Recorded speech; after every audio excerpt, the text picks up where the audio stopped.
Hello mes petits dinos, je me suis remise en peignoir. Voilà, je voulais vous faire un petit topo pour Pluribus, le feuilleton numéro 5. Donc là, nous avons bien avancé, même si le feuilleton paraît lent. Ce que j'aime dans ce feuilleton, c'est qu'il est court. Donc, ce n'est pas des feuilletons qui durent 1 heure et demie, ou sinon ça nous saoulerait. Hein. Donc, c'est bien. Puis, on nous met toujours des beaux cliffhangers pour qu'on ait envie, évidemment, de regarder la suite. Parce que nous sommes tous intrigués par ces pluribus. Et moi, je pense que ce ne sont pas des gens pavés de bonnes intentions. Hein. Donc, voilà.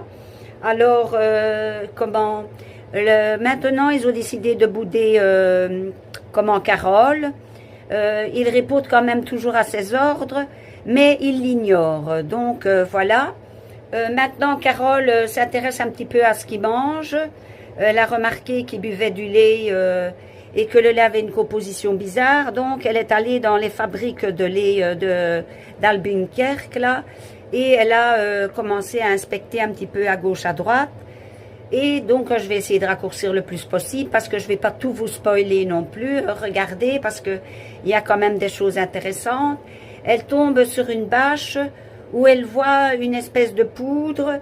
Et puis, en regardant de plus près, elle fait « Ah !»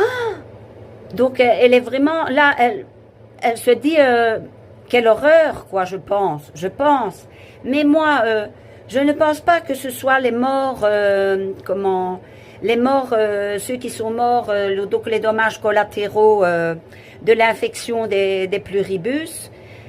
Donc, presque le milliard de morts, à la près de quelques 200 000. Donc, voilà. Moi, je penche plutôt pour des cartes mémoire, des microprocesseurs, les cartes mémoire des GSM, des ordinateurs, etc., qu'il réduirait en poudre et qu'il avalerait. Pourquoi? Beaucoup de gens pensent que ce seraient les morts. Mais imaginez-vous, une fois qu'ils seront à court des morts, ils vont devoir se tuer eux-mêmes. Parce que même s'ils se nourrissent des 12 qui ne sont pas infectés, ils risquent d'abord de ne plus être infectés non plus, de risquer de perdre leur infection.